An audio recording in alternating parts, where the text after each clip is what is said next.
Shalom and welcome to another in our series of podcasts from Temple Beth Am, a dynamic center for conservative Judaism in Los Angeles. This is a recording of our weekly Halakha 101 class taught by Rabbi Rebecca Schatz. We are going to just pick up where we left off, which is the sixth seif, which means sixth kind of section of the 120th siman. And that's this section, as I just mentioned a second ago, this section is about toiveling, is about how we take our different kalim, our different vessels, to a mikvah to be able to make them fit for use. Last time, I think I either made people confused by what I said or misstated that the amount of water that is needed for a thing that you can toivel into is 20 se'ah, whereas a mikvah is 40 se'ah. So it's not the same amount as a mikvah, but just like a mikvah needs se'ot of water, and this is what I was trying to get at last time, the vessel that does the mikvah'in of these vessels that you're going to change the status of also need to go into 20 se'ah of water, need to go into a big enough vat of water that it's completely full. So I just wanted to clarify that if I misspoke or if that was confusing last time. So I'm going to share my screen. Again, we are looking at Siman 120, and we are on Seif 6 or Vav, depending on which kind of book you are looking at. So let me just situate all of you so I can see you and, okay. So we are now talking about a wooden vessel. So kli eitz sheyesh lo chashukim shel barzel. So a vessel that is made out of wood but has hoops or some kind of probably handles that are made out of iron on the outside, mi bachutz, on the outside, for holding it up, does not require dunking. So I can't actually picture what this would be in our normal kitchens in 2021, but some kind of wooden vessel where there are iron handles or hoops, as it's saying, somehow be holding it maybe on a rack or again, I can't even picture what this would be like, does not require any kind of dunking. Like a barrel. Yeah, maybe like a barrel. I just don't know. Yeah, I guess a barrel or maybe like a netilat yadayim type situation. Obviously, if it's made out of wood, it's not going on a stove, so potentially that's the reason that they're talking about it. Wood is also a very finicky thing when it comes to actual koshering, which is not what we're talking about right now, but we will talk about it another time. So this category of vessel is not one that needs to be dunked, does not need to be toiveled. Karen Cass raised her hand. Yes, Karen Cass. It's confusing to me. Yeah. Because I would imagine wood would be needing to be cleansed. Yeah. So the iron things on the side. I mean, if my wooden spoon had an iron ring attached to it, mm-hmm. I could use it any way I want, and it wouldn't have to be toiveled. Yeah, I don't think that it's saying anything that has iron attached to wood. I don't think that's what it's trying to say. I think similar to what Renee just put in the chat, like maybe a salad bowl or something that probably is not cooking, right? It's not doing the cooking itself. A wooden spoon definitely needs to be toiveled. Totally.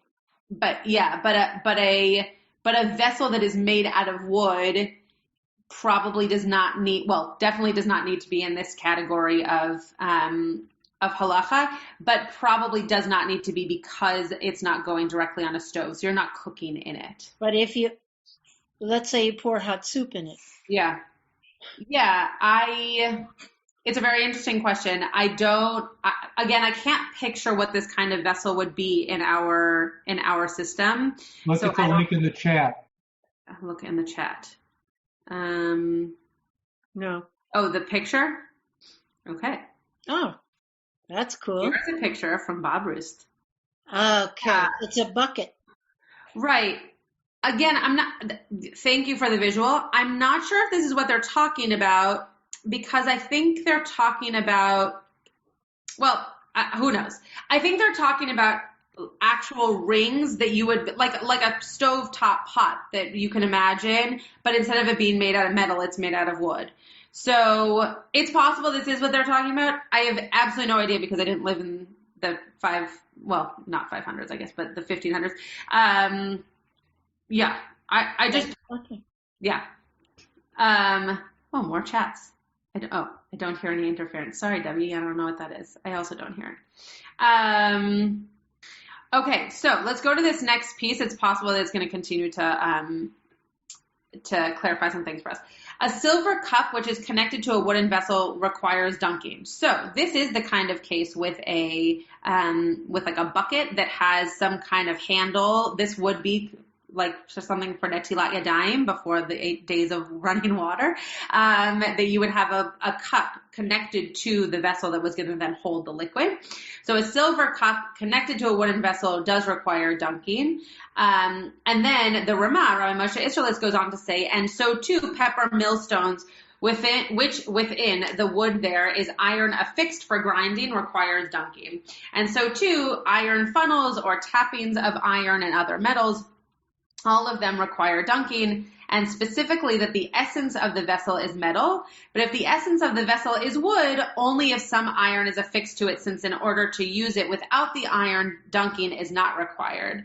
But a vessel which is repaired with iron rods, this is getting very specific. This is the kind of halakha where I'm like, all right, move on to the next thing. But it is interesting. But a vessel which is repaired with iron rods, and without the rods, one would not be able to use it, and they are on the inside, dunking is required. Now, this is the kind of halakha where when I read it, I'm like, I'll just dunk everything, right? Because at this point, it's like, okay, what kind of vessel is this? Is the iron on the outside? Is the iron on the inside? How much iron versus wood, right? There's a lot of kind of math being done here. But it seems to say that if the essence of the vessel is not wood, then you should be dunking it. But if the essence of the vessel is wood, and then it goes on to say all these other things about whether or not there's iron or something else, then you don't need to do the dunking because wood is a different kind of substance. Again, when we talk about actual koshering later on, wood, metal, glass, porcelain all have very different koshering styles, forms, functions. So when we get there, some of this might make a little bit more sense. For example, you cannot kosher wood from like a regular day to Pesach because wood is very porous. There are some that say that you can kosher from meat to milk. There are many others that say you cannot. But it just kind of depends on who you're reading. But that's my guess as to why you don't have to toivel is because of that type of material. The word for the washing basin is natlan from natilat. Yes, thank you, Alan. Okay. One who borrows or rents a vessel from an idol worshiper, someone asked a very similar question to this last week, does not need to dunk it. So if you take a bowl from an idol worshiping non-Jew, you do not need to toivel it before you use it. But if an Israelite, a Jew, acquires it from an idol worshiper and lends it to a friend, it requires dunking, as dunking was already required by the first person. So if you acquire something, meaning it's given to you, you're not giving it back by someone who is an idol worshiper, then you have to toivel it. And the added step that they're giving you here is not only do you have to toivel it, but if you didn't toivel it and then you give it to another Jew, they should toivel it because you didn't. So they're assuming that the person who acquires it either didn't know that they were acquiring it or they were not, as punctilious in their toiveling. And so they didn't toivel it. They didn't go through that step, in which case the person who acquires it afterwards should do the toiveling. Renee, and then Tybal. So yeah, these are really specific, but it doesn't say that it's necessarily being given to, that the friend that you're giving it to is a Jewish friend. So if you gave it to somebody who was not Jewish, would you still have to toivel it? No. So the thing that's very interesting about, probably terrible, but about the Shulchan Aruch is when it says friend, they're probably assuming that that person is a Jew because the rabbis of this time didn't imagine that you would be friends with somebody who wasn't, which in all kinds of ways. But then why would you get the dish from an idol worshiper to begin with? I don't know, someone you work with, someone who gifted you a thing. But you wouldn't be associating with non-Jews anyways, according to that logic, right? Well, you might associate with them without sharing your utensils. Right. I think that when they say chaver, all I'm getting at is when I think when they say chaver, that they're assuming that this is someone you have an intimate relationship with. And so they assume that that's a person who's also Jewish. But you bring up a good point, and it's not specific enough. So it's a good drush. Tybal. I have this vague recollection, which isn't quite coming back, that there's something about if you borrow something or watch something and it's the kind of kinyan where one is a kinyan, a formal kinyan, and one isn't, and is that's what's going on here? Because if you're just borrowing, you haven't taken it, but if you take that borrowed thing and presume to do something that the first owner didn't, that's in effect taking the legal possession of it. So then if something went wrong, you just owe the money, you wouldn't owe the object back. Is that why there's this difference in why you have to dunk it and why you don't? Yeah, so if you end up acquiring something, right, so the word that Tybal is using is kinyan, which is what is done also in a wedding, right, a type of acquisition, though we don't typically talk about the word acquisition in a wedding in 2021, but that is what's happening, like with a ring and with a ketubah, etc. So yes, when you acquire something that is now yours, similar with a lulav, right, you can't borrow a lulav, but you can take a lulav. So if someone puts their lulav down and you pick it up, it's as if it's yours now, but you can't pass the lulav to someone else. I've heard this also, and I'm not sure where this came from or if someone was just droshing, but I've heard this also in terms of a shovel in the earth is because you want to actually own it for yourself, like take on the mitzvah yourself, as opposed to having someone else give you the mitzvah to do. I think it's an interesting drash. Not sure if it's based in sources anywhere, but a similar idea that if you take something up yourself, now it is yours. And so that would be the reason that you would have to do tevilah, that you would have to toivel, because it's as if you've got it on your own, because now you've acquired it and so it's yours. Okay, there was one more line before we get into the gloss here. So there are those who say that if the first person did not take it for the purpose of a meal, rather only for cutting parchments and the like, he is not required to dunk it. Okay, so this is really getting into the weeds here, that if you, for example, get a, cutting board, and the first person who was an idol worshiper used it as a cutting board, but then you're going to use it, for your kids' art projects before giving it to your next friend who is going to use it as a cutting board, you don't have to toivel it because you're not using it for food. But that means all the more so that the second person should in fact toivel it, because they are now going to use it for food and you did not. Though I realize that after saying art projects, you probably wouldn't use it for food because there'd be glue all over it. But anyway, you get the idea that if you're not using it for food, if the middleman, so to speak, is not using it for food, the second person should all the more so make sure to do the toiveling, so that you can, use it for food. The Ramah says, but it is forbidden for the person to use it for the needs of a meal, even on a temporary basis. So this is saying that even if the middlewoman, did not use it for a meal, if you do not toivel it, then you cannot use it for a meal. Just lost my place. without dunking, although he acquired it the purpose of cutting parchments, right? So even if a person gave it to you after using it for art projects, and so they assume that that might be what you're using it for, you have to toivel if you know that you're going to be using it for food, because you're going to be using it for food. So now it's a vessel for food. And so you need to make sure that you've taken it to toivel.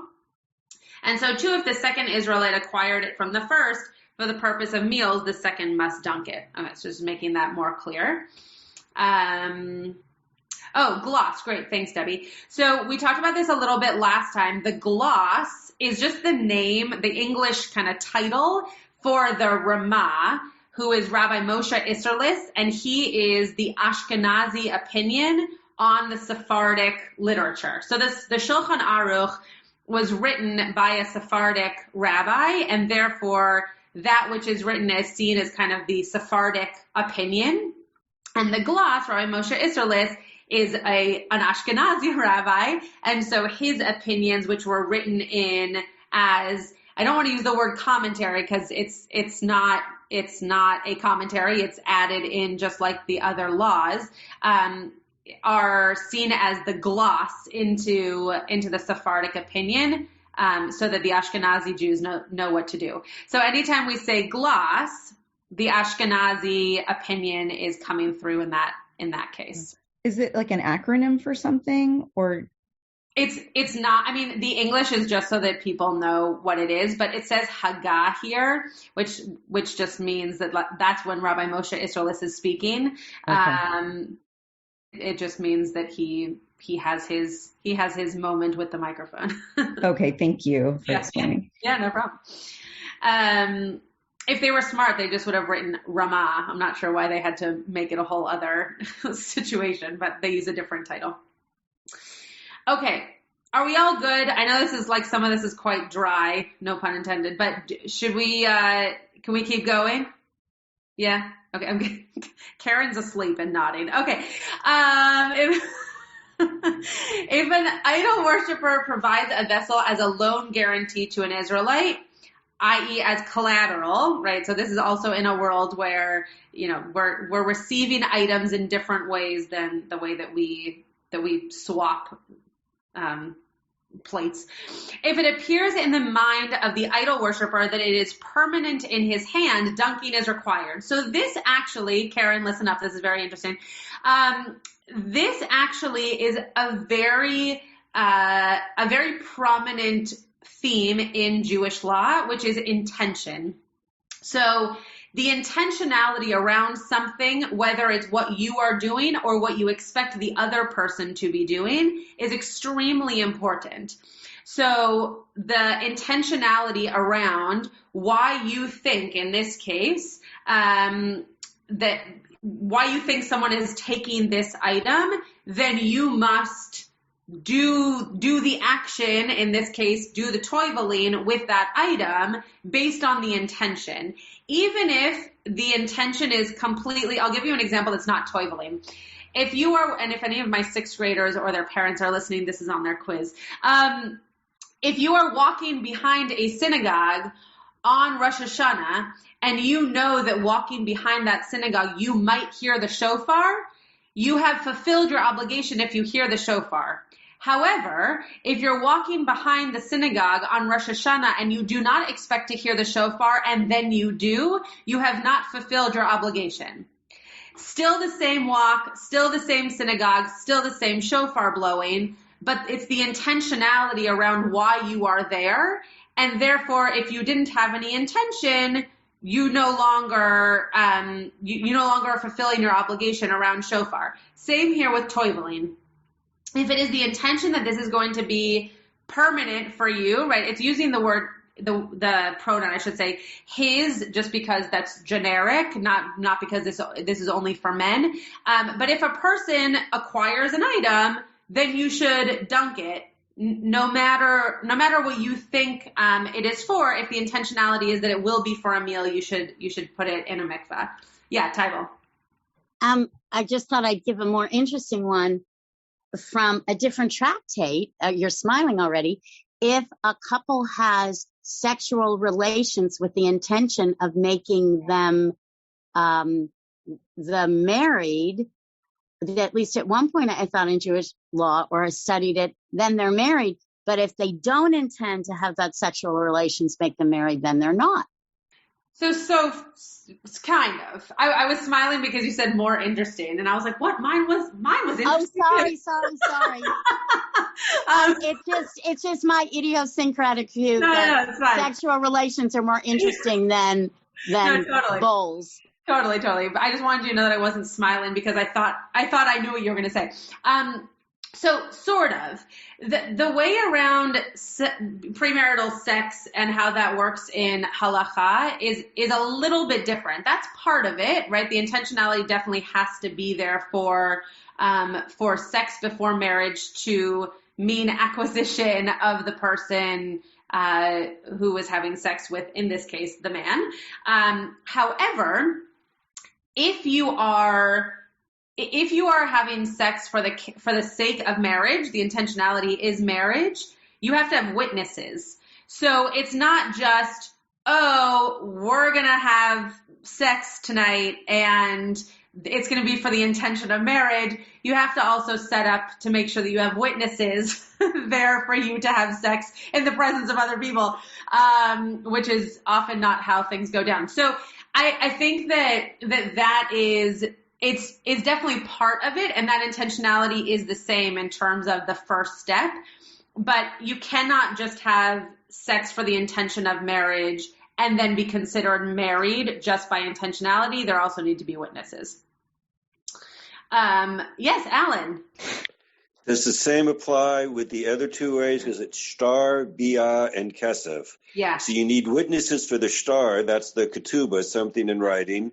Bia is the sexual relations coming, and kesef. Do you need two witnesses to show that you are giving money to acquire for kinyan to take place? Do you still need the two witnesses in all three? Yeah. So if we wanted to equate those three things to how we do a wedding today, though they don't specifically align, and my friend Rabbi Josh Pernick would be really mad that I'm doing this because every time I do it, he's like, that's not how it works. But if we were going to align them to 2021 wedding, kesef would be the rings. And you do need witnesses for the ring ceremony. Right. So yes, it does go with adim all the way around. Yeah. Okay. Okay, great. So let's get back to toiveling, though sex is definitely much more exciting. Okay. And who would have known that we would have gotten from toiveling to sex? Those two things are not usually connected. Okay. So if it appears in the mind of the idol worshiper that it is permanent in his hand, dunking is required. And if not, dunk without a blessing or acquire a different vessel and dunk. So basically, if you don't want to do it, then, or if you don't think that this is going to be the intention for that vessel, then get a different vessel and then take it to toivel it. I'm trying to think of a good example of this. I'm not sure that I can come up with an example, but basically this is all about intention. It's hard for me to come up with an example for 2021 because it's not really how we deal with vessels any longer. But if the intention there is to use it as a vessel, toivel it. That's the moral of this story. And then the Ramah, the gloss says, and if in the end it becomes permanent in his hand, dunk without a blessing, right? So the Ashkenazi opinion here is a little bit more lenient, which is interesting. And the Ramah basically says that if at a certain point it becomes clear that this is now a permanent vessel of yours, then you should go and you should take it at that point to toivel it without a blessing. So it doesn't have to be that from the outset you know that it's going to be permanent, but if at whatever point you know that it's going to be permanent, you then take it to toivel, right? That intentionality has changed, and therefore your actions need to change around it. I'll give another example that has nothing to do with toiveling. When I was in rabbinical school, there was a rule that you could not live with a member, and I'm gonna say this, and I don't need any commentary on it because I know there's a lot of problems with this, but you cannot live with a member of the opposite gender unless you are married to them. Again, I understand that doesn't take into account people who are homosexual. Just go with me here. That was the rule back in the day. We had to sign a thing. Okay. my first roommate in rabbinical school was male. I am a rule follower, hence I like Halakha. And I went to my dean and I said, can I live with so-and-so? They are a male. And I know that the rule is that you can't live with someone of the opposite gender unless you're married to them. So my dean said to me, are you interested in him romantically? I said, no. He said, are you, will you have 2 separate bedrooms, 2 separate bathrooms? Yes. He said, as soon as you become romantically interested in him, you have to either find another place to live or decide that you're not going to act upon those on those actions, right? So, and this is not how Ziegler is any longer. I'm just sharing with you back in the day, 10 years ago, this is how it was for me. So that intention, that moment of transition, even if it's just in your mind, implies that there's a new status to the thing. So with a vessel, the implication is, okay, now I know that this is something that I am going to be using for an intentional purpose around food. Therefore, I need to toivel it, even if that wasn't how it was in the beginning of you acquiring the vessel. Okay, let's go to the next one here. I have to move you all, sorry. Okay, so a Jewish person, it says, as you can see in the Hebrew, Yisrael Shenatan Kesef. So a Jewish person who gives literally silver, but money to an idol worshiping artisan to make a vessel from it does not require dunking. So let me ask you, why do you think this is? If you need to toivel something that was owned or used by someone who is an idol worshiper, how is this the get around? How is this the way that you would not have to toivel something, even if it's been in the hands of an idol worshiper? Any thoughts? Someone else? No. Yeah, Marlise, you can go.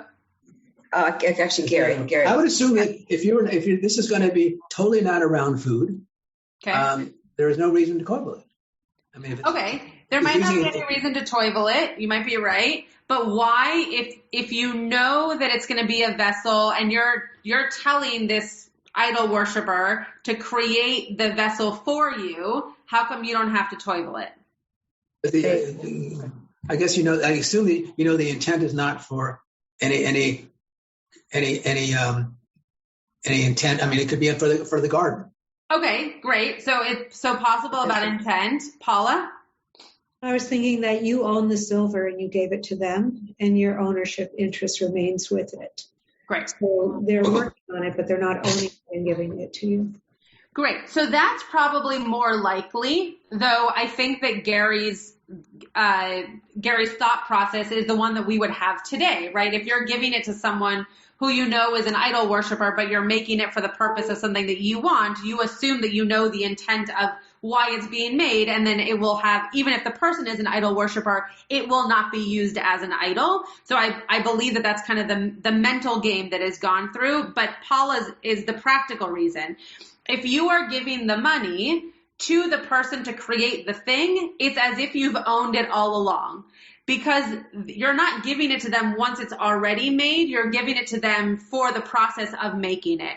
It's like saying to someone, like my brother had my sister-in-law's engagement ring made for her, right? He came to a jeweler, he said, this is what I want it to look like, here is the money, here's the diamond, go for it. It's as if the ring was his from the beginning, because all the artisan was doing was putting it together, because that's not a skill that my brother has.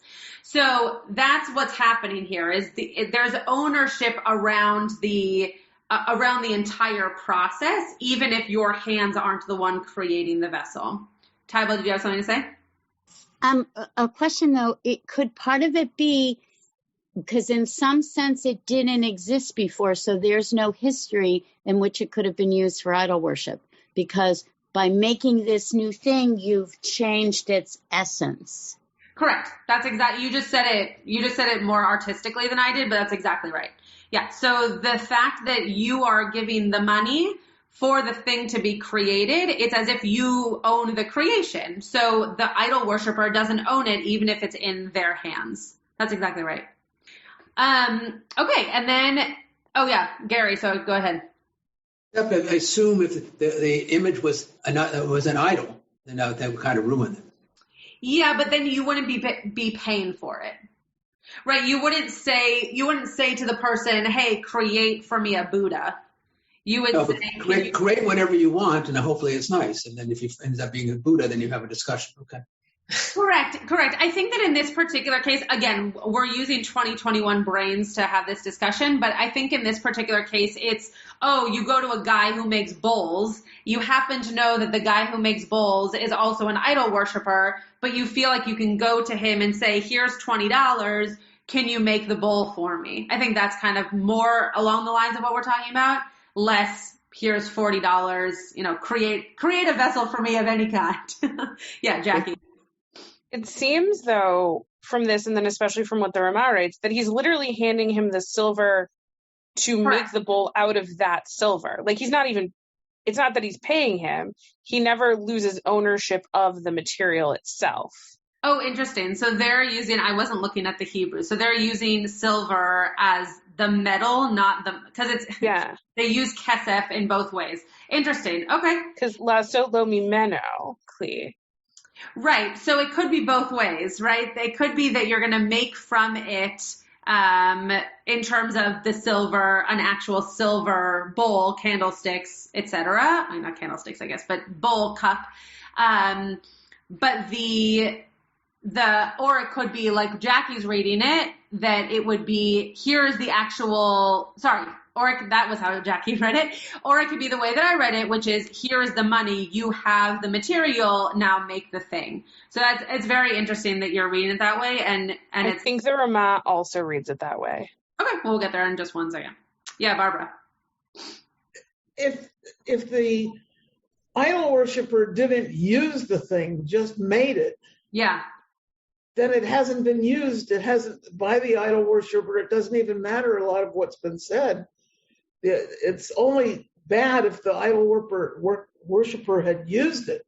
Just making it, it's no big deal. It doesn't matter what metal is used or the fact that he owned it up front because he paid for it. Yeah. The idol worshiper never used it, so why would you have to toivel it? Right. So that seems to be what's being said here, and agreed. The only time that this would be, that it would potentially negate or disagree with what you just said, is if the worshiping of idols was happening not just on the item, but in the kind of in the storefront, so to speak, right? In the environment of the thing, and then it would be confusing or doubtful or safek in the language of Halakha as to whether or not the vessel was actually partaking in the idol worship itself. Again, that's like very murky, and I think that you are right. I'm just adding in that extra little clouded piece there. And also, it's really good to see you, Barbara. I've missed you a lot. I'm glad that you're with us. Okay. So Barbara used to come to all of my classes, and now Barbara's, a fancy doctor, and so she doesn't get to come to everything. So it's good to see. I'm not fancy. I'm not doing it to Beverly Hills people like before. Now I'm doing it to the peons. That's good. I'm working harder. That's better. I like that better. Okay. So the Ramah, the Haggah says, and there are those who disagree and say to dunk it without a blessing. So there are those who would say, no, you should still dunk it, right? The Ramah is always going to take this, I shouldn't say always, is most of the time going to take this stance of, listen, if you're not sure, just dunk it. Like, who cares? You're going to be taking 8 other plates to dunk anyway. Just take it. Unless it's going to ruin the item, just take it. It really doesn't matter. But just do it without a blessing because you're not sure. So do it without a blessing so that you're not doing a bracha levatala, right? That you're not doing it because of a blessing that would need to be somehow canceled out or not necessary. And if some of the silver used to make the vessel, okay, so this is the way that the English is being the way the Hebrew is being translated into English here is the way that Jackie was reading it. And I'm not looking at the Hebrew at the same time. So yeah, hakesef shena'aseh mimeno. Again, that could mean that the actual silver that in Hebrew could be the silver that actually created it, or it could be the money that was used to create it. Who really knows?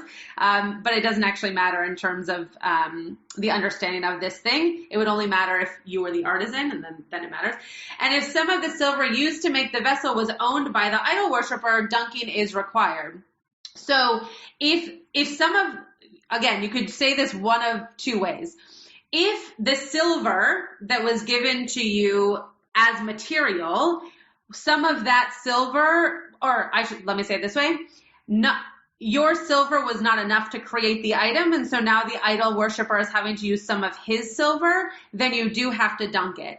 The other way of understanding this is you didn't give the guy enough money to complete the task. He had to use some of his own stuff, and so now you have to dunk it. So either way, what this is basically saying is no matter the type of material, no matter the process, if the idol worshiper at any point uses something that the idol worshiper once owned, you now have to dunk the item. So the only reason you would not have to dunk the item at all is if everything that was used / owned to make your vessel came from you, the Jew, right? I'm using very stark language, I recognize that it's not extremely inclusive, but that's exactly what it means, right? If it comes from a Jew, it's okay. If it comes from a non-Jew who's an idol worshiper, it's not okay. So yeah, Karen. If you go into Glattmart and you buy a pot, yep, you'll have to title it? So some would say yes, some would say no. If you believe that pot from Glattmart, which is not made by Glattmart, I'm pretty sure Glattmart doesn't make anything, but maybe the sushi that they sell, that if you get a pot from Glattmart that was made in Japan, right? Or let's use China. Made in China, you have to decide, is it possible that pot was made in China by people who worship idols? So it's only about the idol worshiper? 100%. Not a Jew. A Jew gives me so it's an idol worship person. So what you are trying to get at is, does it matter where I buy it? And the answer is no. Who made it? Correct. It's who made it, and it's in the case that we just talked about, one section ago, in terms of if you got it from another person, it depends on how they used it. So that would be a used item rather than a brand new item. Yeah. Yeah. Thank you. Yeah, no problem. It's a great question. Thus, an Israelite artisan, so a Jewish person who makes a vessel for an idol worshiper and acquires it from him, shall dunk. Right? So if a Jewish woodworker makes a vessel for someone who is not Jewish, and he ends up acquiring it, right? He makes it for someone who is an idol worshiper, but then it ends up being the Jews, he does dunk it, because again, it's unclear what the idol worshiper might have done with it. This is really getting into like very specific nuance here, but again, it's all about intentionality and all about use. Also without a blessing, sorry, end of sentence. So you would dunk it, but without a blessing, because again, this wasn't something that was new, nor is it something that you are so sure about that it needs a blessing, but because it's a suffix, because it's doubtful, you do dunk it anyway. If the idol worshiper gave him the metals, right? If the idol worshiper was the one who gave this Jewish artisan the metal to create it with, or the money to create the item with, then then you also don't do it with a blessing. Sorry, I'm trying to read this very bizarre punctuation. If the Israelite makes it himself and only acquires the metal from the idol worshiper, or if he gave some metals of his own, dunking is not required. So this is the opposite of what we were talking about before, which is if there is some metal or some money given by the Jew to create this item, dunking is not necessary because it's as if you had joint ownership of the item. So the only time that you do the dunking is if there is a doubt as to how it was used before, or if the material was completely, well, not completely, was it all infiltrated by someone who is an idol worshiper? Does that make sense? This was the most kind of murky of the ones we went through so far. Yeah, everybody with me? Okay, great. If anybody has any questions about toiveling in the Temple Beth Am community, I'm just going to send them to all of you. Okay, so an Israelite, so again, when they say Israelite, they're just saying Jew. So a Jewish person who sells a vessel to an idol worshiper and returns and takes it from him, dunking is required. So this is what the gloss just said. It's just that now the Shulchan Aruch Yosef Karo is saying it later. So a person who is going to make an item, then gives it to a person who's not Jewish, but then somehow gets it back, they have to dunk the item again because, again, you don't know what the idol worshiper has done with it. But if the idol worshiper holds it as collateral and the Israelite returns and redeems it, it does not require dunking. So if the idol worshiper is just kind of holding on to it, like you've gone on vacation and you gave it to somebody to just hold and not use, but just kind of have around, you don't need to dunk it because the assumption is that it wouldn't be, to go back to what Gary was saying, that there's no intention, right? There's no intention that this is a thing that would be used for the same purposes that you are using it for. And therefore the idol worship is not, even if the person is an idol worshiper, you're not worried that that vessel is going to be used in that way. And so you don't have to toivel it. You don't have to dunk it. The Ramah says, if a Jew and an idol worshiper, sounds like the beginning of a joke, who acquire a vessel in partnership, right, does not require dunking. So again, some of these things are hard to come up with examples in 2021. But if someone is an idol worshiper and someone is a Jew, and for some reason you own a bowl together, or you own a tea kettle together, then you do not need to dunk it. Because again, you have some knowledge around what that item is being used for. So you don't have to dunk it because you have some ownership in the use of the item. Which actually, just to for a second stand on a little bit of a social action soapbox, a lot of this is very black and white, like Jew, yes, non-Jew, no, right? But this actually is very sweet in terms of if you share something, you have to imagine that there is partnership around the sharing of that. And so the knowledge, the education that you might give, the hand holding that you might have to do around a shared object allows you to say, no, I understand what this is being used for. And that in that regard, I'm not worried, because really it's all about worry. I'm not worried that someone who might believe something different than I is somehow, destroying or messing with my use of a ritual object. And food vessels are ritual objects because we say blessings over our food. Okay, lots of hands popped up, so hold on one second. Gary and Marlise, then Helen, then Alan. So I know you've gone over, I'm sure you've answered this question, but I feel like I'm still not quite getting it in terms of it's not kashrut, but it's toiveling, it's for status. Is that right? And what really is, I'm not really getting the difference. No, that's okay. So it's just for preparation of food, right? So the reason that you would toivel an object, a vessel, right, something being used for food, is so that whatever you use for food can be a vessel that is only for Jewish use. I'll say that without using technical terms, and maybe it'll make more sense. When you kosher something, you're trying to make sure that you can use it for meat or use it for milk. This is just to say, I know that this is an item that has not been used for spiritual practice elsewhere, and so I can use it in my Jewish home. So it's different than saying, now this is going from meat to milk, or now this is going from Pesach to daily use, and it's going from this is not usable by me to this is usable by me as a Jew. Does that make sense? Yeah. You have a Hamsid hand, and you get it, and from somebody, you have no idea. I guess you would not be. You'd have to clean it or spiritually clean it, right? Well, you wouldn't, because you're not using it with food.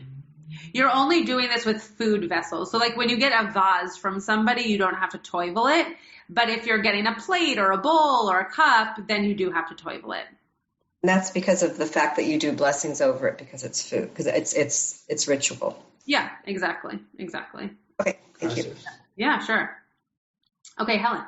Well, I think in the chat I saw questions related to what I'm going to ask. Yeah. When we say idol worshiper, we just mean anyone who isn't Jewish, because they didn't have a concept of anyone being either you were a Jew or you practiced another religion, which was idol worshiping. So probably in the time of the Shulchan Aruch, which is this text, that is what they meant. But in today's day, when people still toivel, they actually quite literally mean idol worshiping. So there are certain religions that use idols and use, iconography to worship gods. And that's why for some people, that's why I answered that question earlier. If you go to Glotmart, I missed it. Right, depending on where the item is from, you might feel as though you need to toivel it, or you definitely don't need to toivel it. So a friend, he is a friend, but the senior rabbi who I worked with in Northern California lived in India for a little while. And when he came home from India, he brought with him different vessels that he had bought there. He toiveled them because he knows that in India there are certain iconography and graven images, for lack of a better term, that are used for spiritual practice. But if he had gone to, Morocco or somewhere that, even though it's a different religion and different practice, he knows that there's no idol worshiping involved, he might not have done the same thing. So in today's day, it means something different, but yes, probably back in the day, it meant just anybody who's not like us, which is a little bit harder to swallow. Right. But I'm a little focused. So just help me. If an atheist made it, they're not idol worshipers, so I wouldn't have to toivel. Correct. Got it. Thank you. Yeah, no problem. So idol worshiper in this case is very literal. Correct. Okay. Yeah, exactly. Yeah. Thank you. Yeah, of course. Alan, go ahead. Oh, you're muted though. Hold on. Wait. Here we go. There you go. This is highlighting the point you said, if something is owned by a Jew and an idol worshiper. Yeah. And that deals with partnership law, and their knowledge and liabilities imputed between and among the parties. So even if the idol worshiper did 90% of the work and the Jew only did 10% of the work, at least under American law standards, because it's a partnership and each person is deemed to have the knowledge of the other, so that if one partner commits a crime in the partnership, then the other partner could be liable as well, or even more likely a tort that would take place, does something wrong, causes an accident, the other partner would be liable. So too, the knowledge of one to the other is imputed here. And so that's why I think it makes sense that no blessing would be required, because it's as if the idol worshiper had all the knowledge of the Jew because of their partnership. Oh, great. Thank you for bringing that law knowledge. Yeah, that's great. It's great. That makes a lot of sense in terms of how they're describing it. Okay, I now have moved this, so let me see if I can find my place again. Oh, yes, Paula, go ahead while I try to find my place. I'm just not clear on the blessing. Yeah. The dunking and bless and just dunking. Yeah, so anytime, without even going into a specific example, anytime that you do the blessing, it's an assurance that you know why you are dunking, right? So this item came from an idol worshiper. I need to dunk it because it needs to be useful in my Jewish kosher home. So that's why you would dunk it. If you are not sure that it needs to be dunked, right? If you're not sure that an item needs to be toiveled because based on who made it, as Alan was just pointing out, right, that partnership between Jew and non-Jew, or if you just are not really sure that it needs to be toiveled because of the way in which it was used or will be used, then you take it because it's the quote right thing to do, but you don't do a blessing over it because the blessing is al hatvilah, which means on the immersion.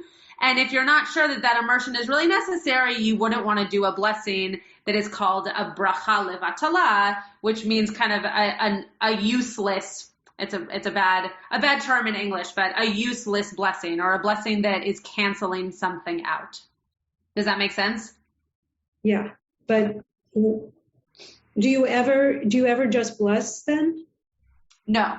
So if you're doing just like you would never bless the Shabbos candles without actually lighting them. Does that make sense? Yeah. Okay. Okay. Okay, so I'm going to read the whole gloss because I can't remember where I stopped. An Israelite and an idol worshiper who acquire a vessel in partnership, this is getting to what Alan was saying, it does not require dunking. An Israelite whose vessel was robbed or stolen and returned to him, dunking is not required. Interesting, because it seemingly was, quote, owned, right, by the other person, but it does not require dunking. It's possible that that's because maybe if something was stolen back in the day, they don't believe it'd be used. I don't actually know why that would be. I would assume in today's day where things are stolen, they're then used or sold, but that is a type of use. And so it would need to be dunked. But I guess in this day and age when the Shulchan Aruch was being written, or when the Ramah was writing his gloss, that it doesn't seem like that would be a type of use. But a minister or governor who forced an Israelite and took his vessel and returned it to him, dunking is required because it already became permanent in the hand of the idol worshiper. So if someone who is not Jewish, and also it seems in a position of power, forced the hand of someone who is Jewish and took the vessel, right? Someone said, I'm the governor of California, you must give me your cup. Right? This actually we could play this very well into last week's Parsha, right, in terms of Joseph and his brothers, that dunking is required because that person took it even though it was by force, took it as it was going to be his. So even if it gets returned, that was not the intention, going back to that word, right? The intention was not that it was going to be returned. The intention was just that he was going to take it for his own use. So in that case, it does need to go into the mikveh and to be toiveled, because if it was acquired, if it was seen to be the non-Jew's vessel, even for that short period of time, it could have been used for idol worship and therefore needs to be toiveled before used again in the person's home. Okay, we have 5 minutes. We're going to see if we can do 2 more. This one's 4 words. So, tzarich lehatviel yadei hakli. So this says that you must dunk the handles of the vessel. This is why a little bit earlier when we were talking about the wood and the iron, I really didn't know how to explain that one, because I knew that this was coming. And if you didn't have to deal with it's hard for me to imagine that being a bucket because of this one, right? That you would have to dunk the handles anyway. So I'm not sure why that mattered to them in terms of the iron hoops. My guess is it's just a vessel that we don't use any longer. But you have to dunk the handles of the vessel as well. So the whole thing needs to go in, not just like the bottom of the pot, for example, or the inside of the pot. The whole thing needs to go in. So one must remove rust. So I'm just going to move you all so I can see the Hebrew at the same time. One must remove the rust before dunking, and if one did not remove, if he is careful about it, it is a separation. So someone asked last time, I think it was Jackie, Someone asked, do you have to wash the things before they are toivel, just like you have to wash things before they are koshered?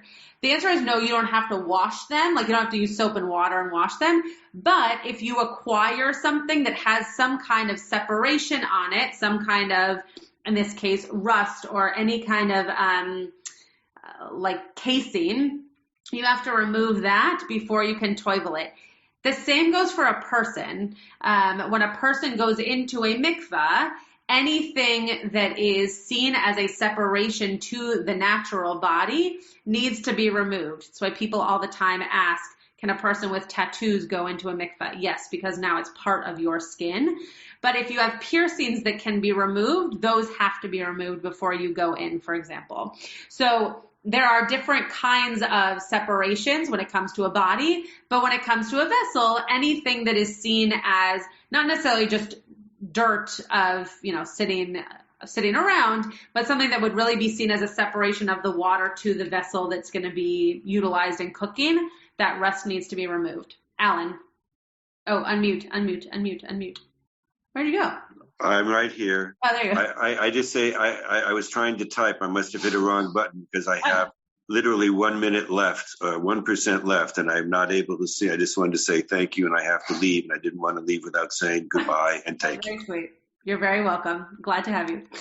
And if the person rubs and puts it on coals and there still remains a bit of rust, which is not removable this way, it's considered a minority. That the owner is not particular about it and is not considered a separation. Again, the same goes for a person, right? If there is something on a person's body, like a piercing that can't be removed, for example, it's considered a part of that person, or in this case, a part of the vessel. If that rust cannot be removed at all, or whatever the separation is cannot be removed at all, it's as if it's part of the vessel, and you put it into the toivel mikveh, and you toivel it, and you're totally fine. It's only if it can be removed that it is removed. I'll give you a very interesting example in terms of how this is used with bodies going into a mikveh. If you are a person who shaves your legs, before you go to the mikveh, you are supposed to shave your legs. If you are not a person who shaves your legs, you do not have to remove the hair from your body before you go into the mikveh, because if you are not a person who would shave your legs normally, it's as if it's part of your natural body. However, if you are a person who shaves your legs, before you go into the mikveh, you need to come to your most natural state. So what I always say to people is, if you are dolling yourself up and you would shave your legs before doing that, then make sure to do that before you go into the mikveh. And if not, not. So if it's something that can or should be removed, then you remove it. If it cannot or should not be removed, then you do not, and you go into the mikveh or you toivel the item with it attached. Okay, we're not going to do the next one because it is 8 o'clock and I want to honor the time. But thank you all. We got to Seif 14, so Yud Dalet for those playing at home, and looking forward to next week. Karen just applauded, so even though she's not excited about the topic, she applauded. Very good. Oh, getting all these emojis, so lovely. Because I'm excited about you. Oh, thank you. That's why I want to be with you. I don't care what you're saying. Oh, no. I mean, I care. I care. Yeah, thank you. We can unpack that later. Thank you all for being here. Have a great, I keep on wanting to say Shabbat Shalom. Have a great rest of your week, and I will see many of you over the course of the week, and see you for more toiveling next time. You have been listening to another in our series of podcasts from Temple Beth Am, a dynamic center for conservative Judaism in Los Angeles. If you enjoy these podcasts, we invite you to write a review on the Apple Podcast site or wherever you get your podcasts. For more information about Temple Beth Am Los Angeles, go to tbala.org.